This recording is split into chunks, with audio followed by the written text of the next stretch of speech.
just 10 seconds, I've shown you nearly every major city in the United States. Why? Because the US stands as one of the most advanced nations in the world. Each city is a testament to the ingenuity, ambition, and resilience of its people, with their towering skylines symbolizing progress and opportunity. But beneath the steel and concrete of these urban landscapes lies something far more critical: the intricate network of supply chains, both domestic and global, that sustain the nation's image.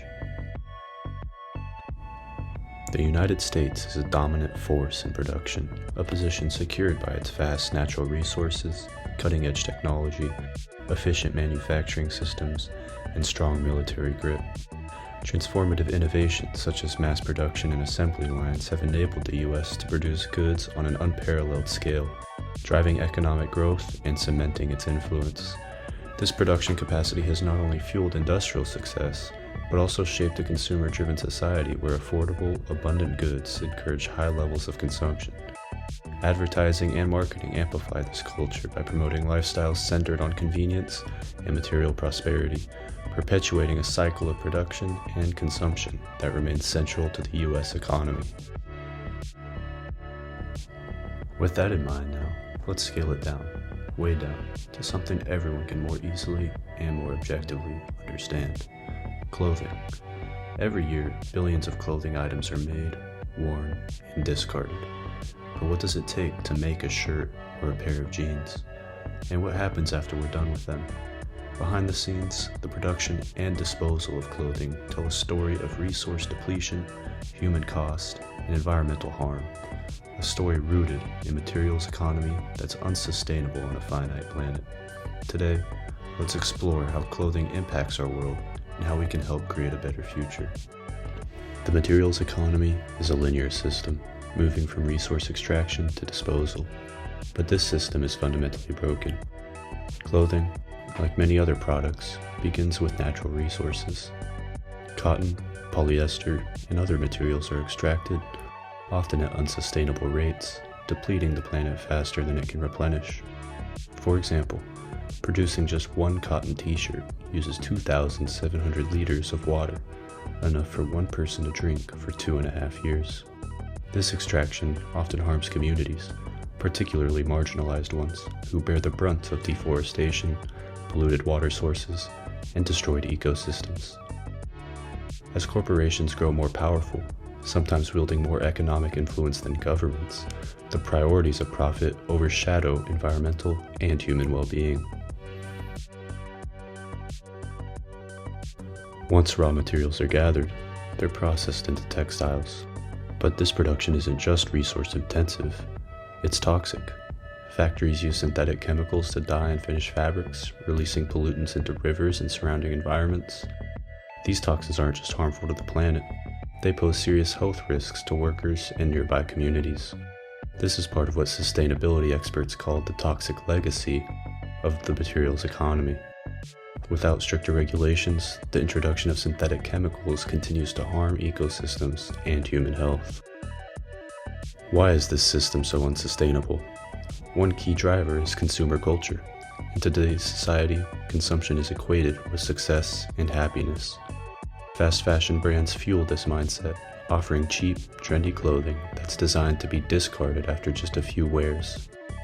As a result, clothing production has doubled in the last 20 years, while the average lifespan of a garment has plummeted. This constant demand for new products accelerates resource depletion and pollution, creating a vicious cycle. And yet, the true costs of this system on the environment, workers, and future generations are hidden from view. Once clothing is no longer wanted, most of it ends up in landfills or incinerators. In fact, 85% of all textiles are discarded instead of recycled. Synthetic fabrics, like polyester, don't biodegrade. They sit in landfills for centuries, shedding microplastics into the soil and water.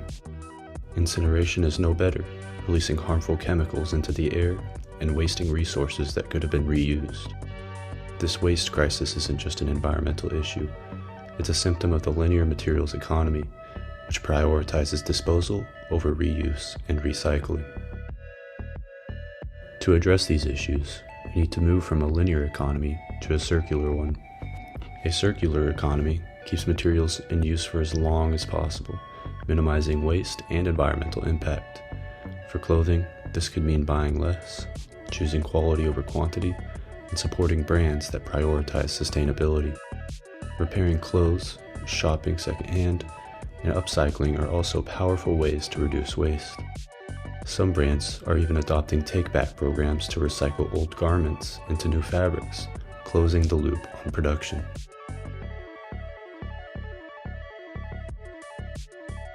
The materials economy doesn't just harm the environment, it also impacts people. Many garment workers earn poverty wages and face unsafe conditions. A more sustainable future means prioritizing ethical labor practices, ensuring that the people who make our clothes are treated with dignity and fairness. By choosing fair trade and ethically sourced clothing, we can support companies that both value the planet and the people who live on it. And at its core, this is a capitalist practice. A free and fair market is one where every business is given an equal chance at success, not just the ones that exploit inhumane practices.